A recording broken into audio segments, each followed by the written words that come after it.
When Mila returned from her retreat, she carried a heaviness that surprised her. She had gone away hoping for peace, but instead many old memories and sorrows had risen, leaving her feeling raw and unsettled. Her mind raced quickly, as if the retreat had loosened a dam. She found Milo waiting under the old elder tree by the meadow. As soon as Mila began to speak, her words came spilling out in a rush. Mila was hurried and breathless. "It was supposed to be restful, Milo. I thought I would feel lighter, but instead everything came up. These old fears, the ache I thought I had already healed long ago. I feel like I've failed. I tried to sit in the silence, but my thoughts, they just kept spinning and spinning faster and faster. I couldn't bear it anymore." Milo listened quietly, watching the way her hands moved quickly as she spoke, the way her eyes darted from one memory to the next. He didn't interrupt. He let her words pour out until there was a pause. Then Milo spoke, softly. "Mila, what part of this matters most to you right now?" The question landed differently than all the voices in her head. Mila blinked, startled, and her eyes began to grow wet. Her voice was trembling.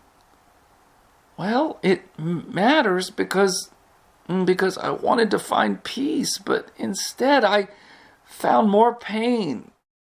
And it frightens me. It makes me feel like I'll never be free." A tear slid down her cheek. Milo waited until she lifted her eyes to his. "Mila, where do you feel that in your body?" She closed her eyes, and for a moment she was very still. Then Mila whispered, "It's in my shoulders. It's in the back of my head. It feels heavy, tight." Milo shifted gently and leaned against the trunk of the old elder tree, its roots deep in the earth, and his voice was steady and calm. "Then let me hold you while we breathe into that place together. Come, sit here. Lean your back against my chest, and I will cradle you with strength and care. Let's let the tree hold both of us."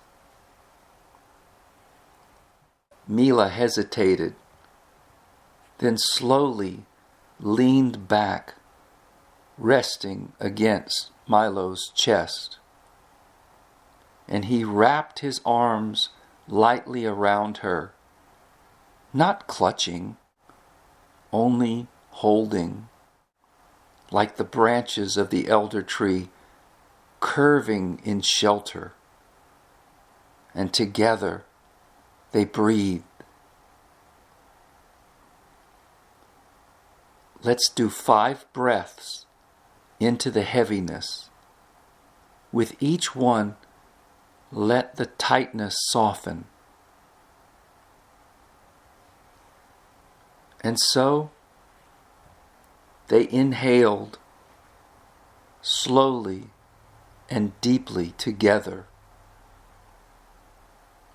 then exhaled again and again With each breath, the weight seemed to loosen, and Mila's shoulders softened, and her head grew lighter.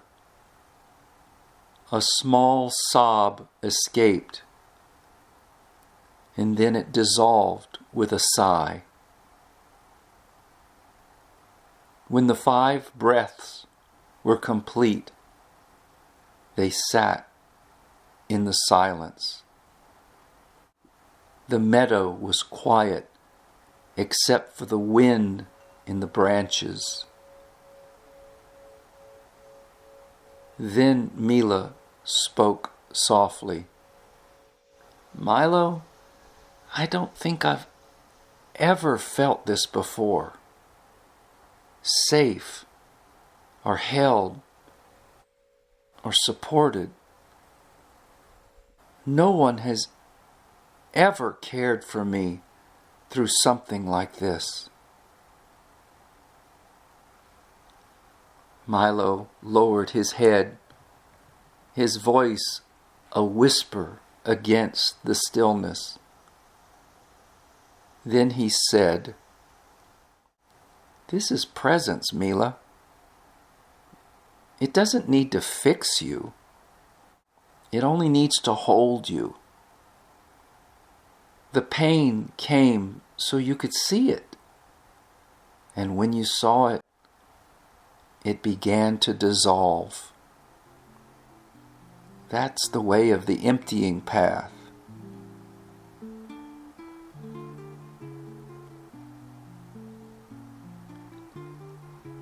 As they sat together, the elder tree stood over them, silent witness to their communion. The anguish that had followed Mila home from her retreat was no longer a storm. It had breathed into stillness, into the steady ground of being. And the two of them sat together, quiet and whole, until the light began to change.